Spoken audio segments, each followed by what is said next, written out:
useless woman! If you're done cleaning, get out of here." It was Christmas, and I was thrown out into the snowy, freezing garden. "Hey, it's cold. At least let me change my clothes." My body was covered in sweat from a day's worth of housework, and my wet clothes were rapidly stealing my body heat. "There you go." From inside the house, my mother-in-law, Nancy, threw my bag, coat, and shoes outside with a look of annoyance. The front door and windows were locked from the inside, and I couldn't get back in. I felt like I was going to freeze to death. I had to do something. My name is Mary, and I'm 50 years old. I work a part-time job as a cashier at a local supermarket. My husband Charles is a construction worker, and it's been 25 years since we got married. We've always lived in a small apartment, but a few years ago our only son, John, moved out to go to college. And since then, the room has felt both bigger and lonelier. We were never financially well off, but we managed to send our son to college. Last year he got married and moved to a condominium in the next town with his wife, Jessica, starting their life together. Around that time, Charles approached me and asked, "What do you think about moving in with my mom?" After Charles' father, David, passed away from an illness about 10 years ago, Nancy has been living alone.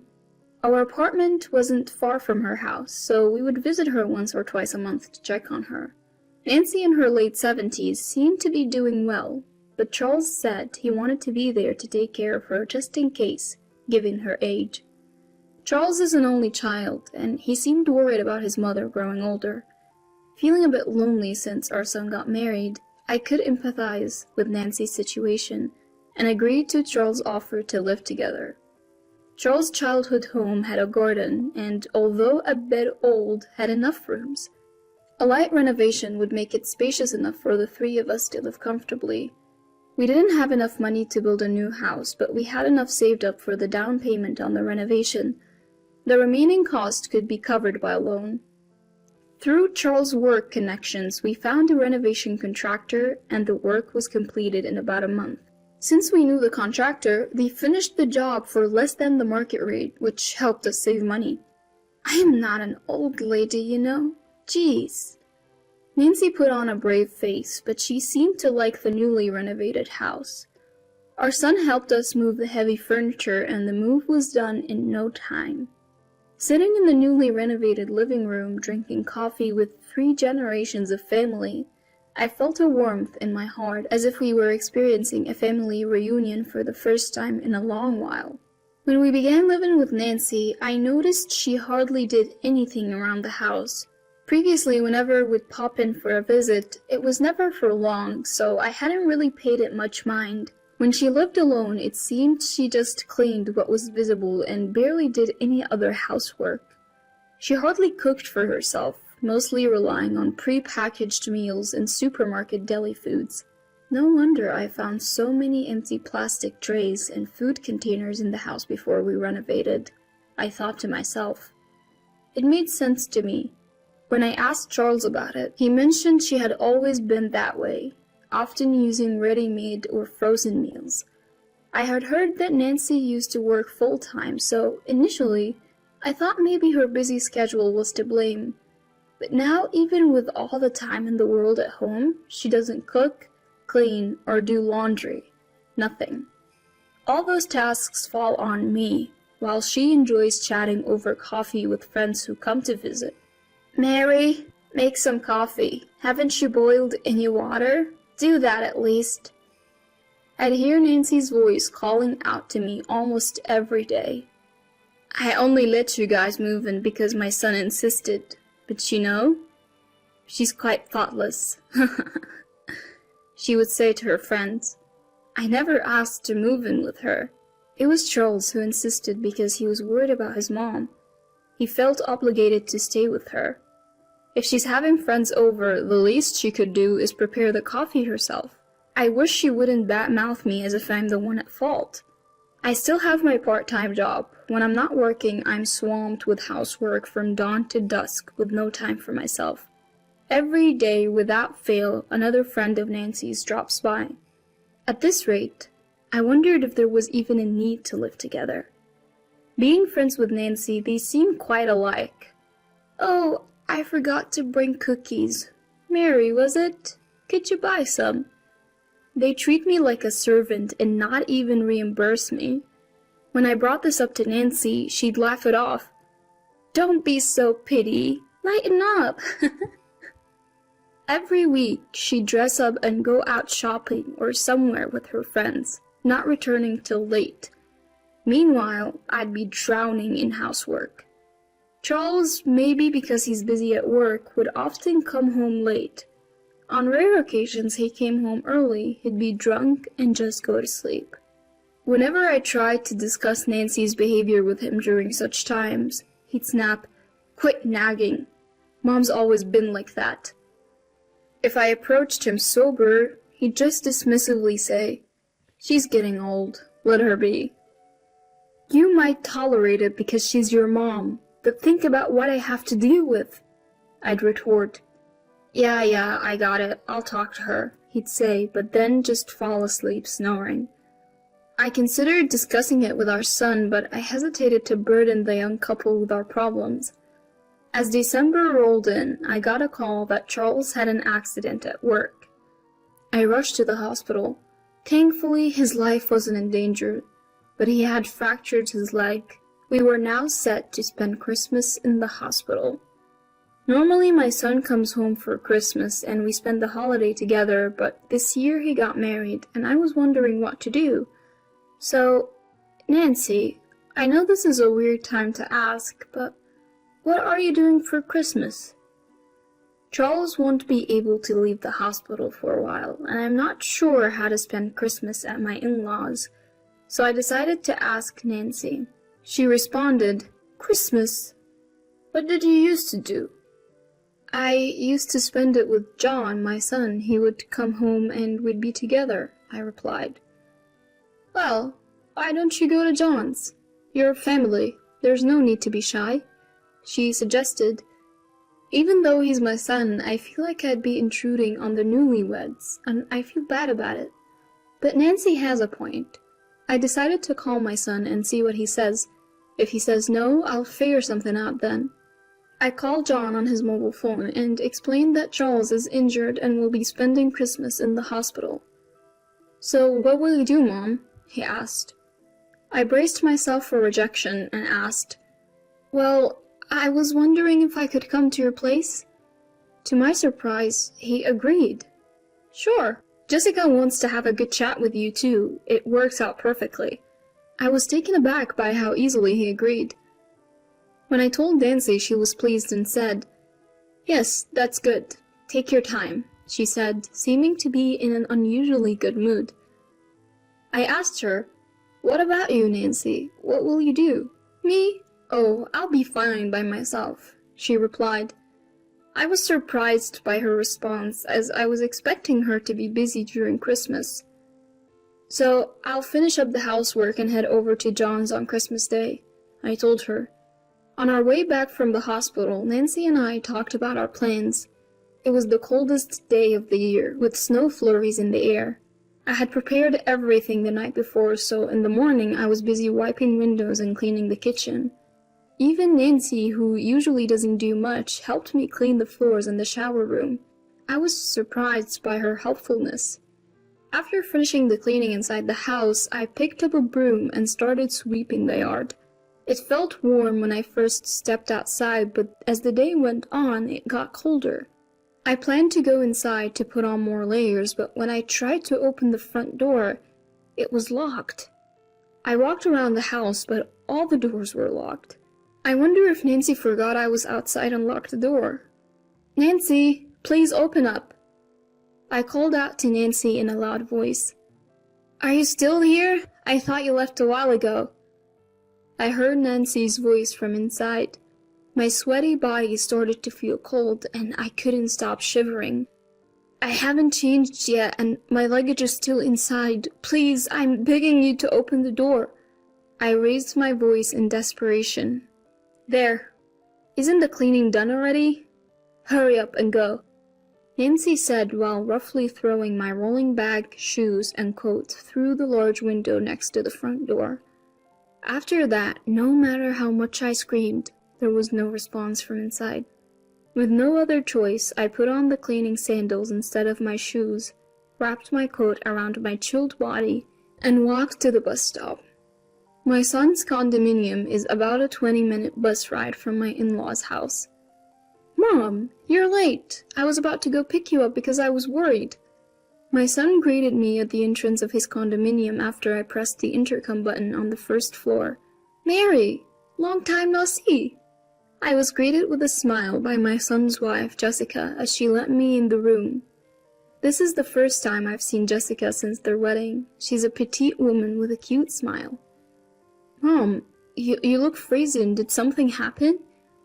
I told my son about how I was locked out by Nancy while gardening.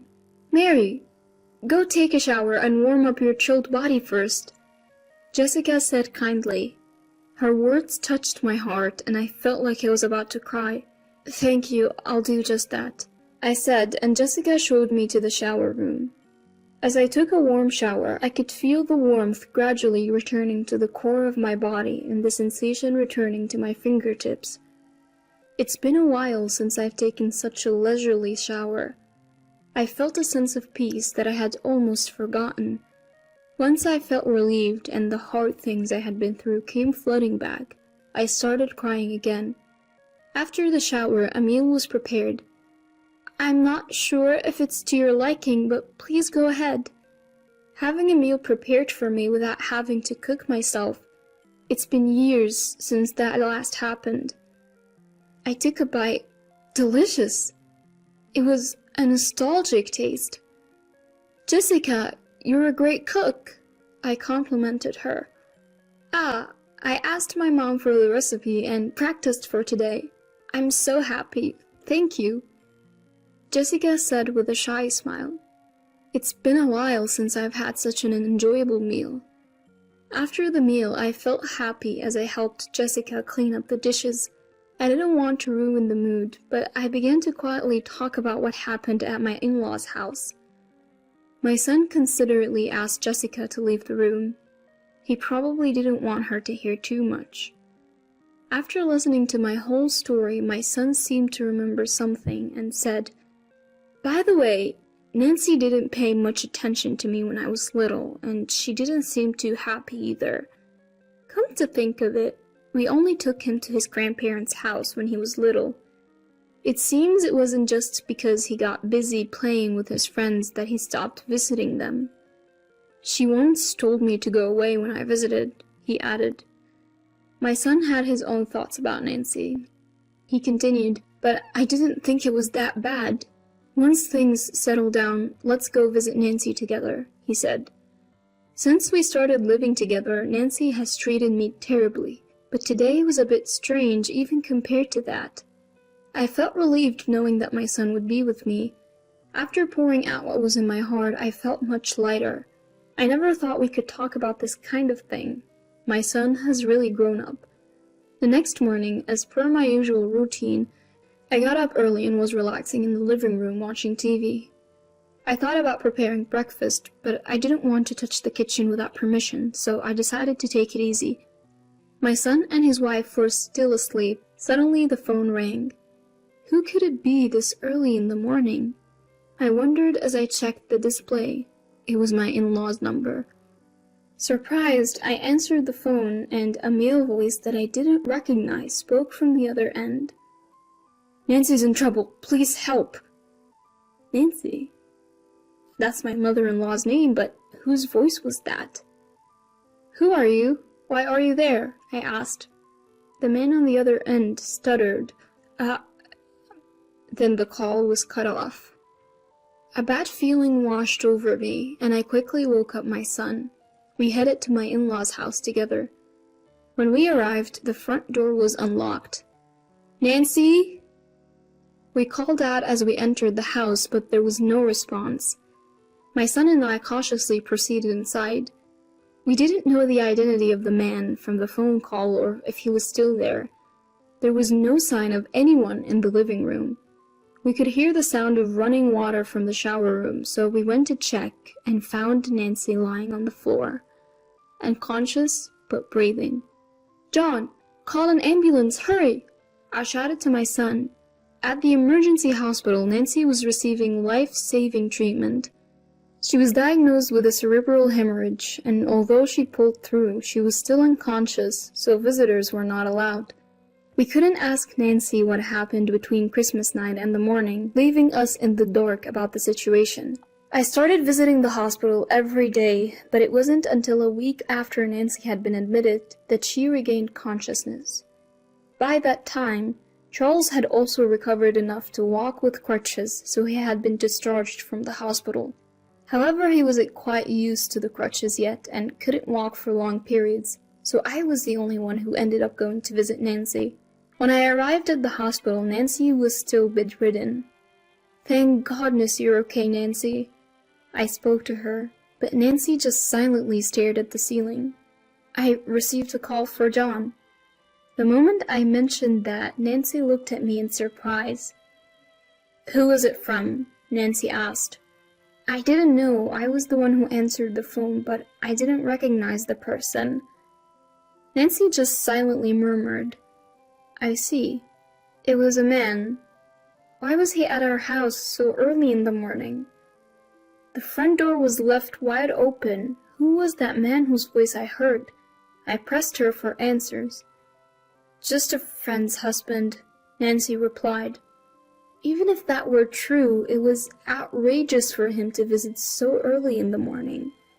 Besides, it was strange that the door had been left open. After locking me out, someone had unlocked it from the inside, and Nancy had been found collapsed in the shower. Even if someone had come to visit, they wouldn't have been able to enter the house and find Nancy had the door been locked. Also, the man had called John's condominium for my in-laws' phone.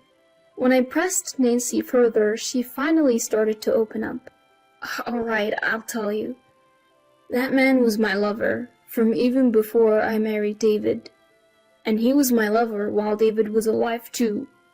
Are you happy now? Just leave me alone."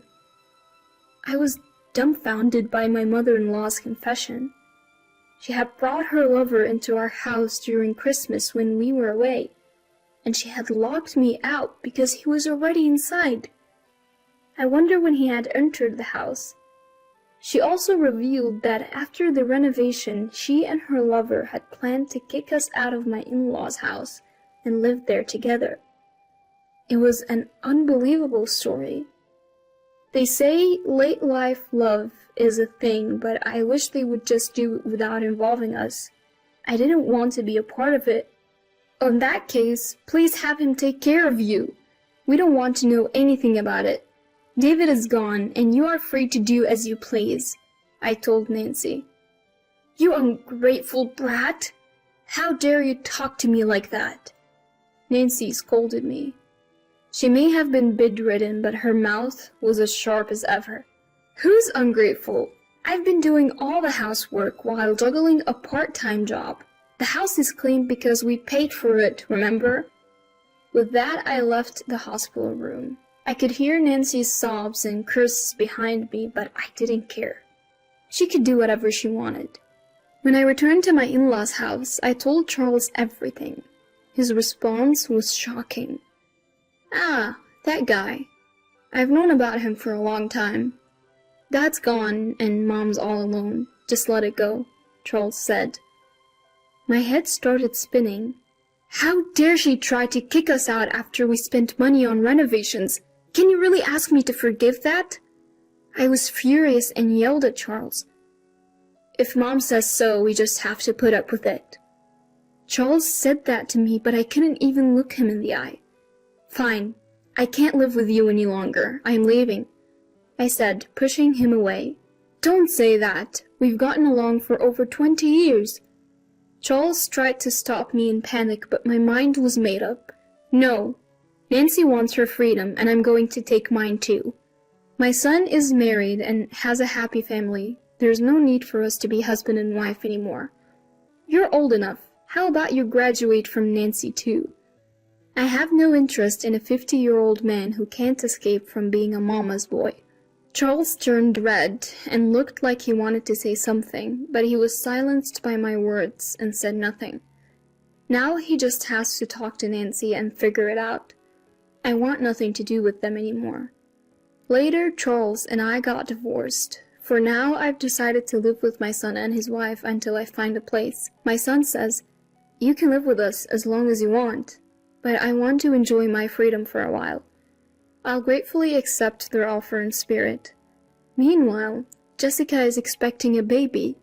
I plan to help my son and his wife with the baby, but I don't want to interfere too much. I'll wait until they ask for help. Enjoying the growth of a child is a privilege of the parents. Children grow up in the blink of an eye. I hope they cherished their time as a family. Nancy has been discharged from the hospital, but she's paralyzed and now lives in a wheelchair. I heard her lover was married, so she didn't want to make a big fuss. So when Nancy collapsed, she didn't call an ambulance and instead called a number registered in her phone, which happened to be John's condo. The man disappeared without a word. All the friends who used to visit stopped coming, and her lover abandoned her. Now she can't move freely and lives a difficult life. Charles might be fired from his company because his broken leg hasn't fully healed, and he's no use in field work. I, on the other hand, have been promoted from part-time to full-time, and I'm about to find a new apartment. I'm looking forward to enjoying the second chapter of my life.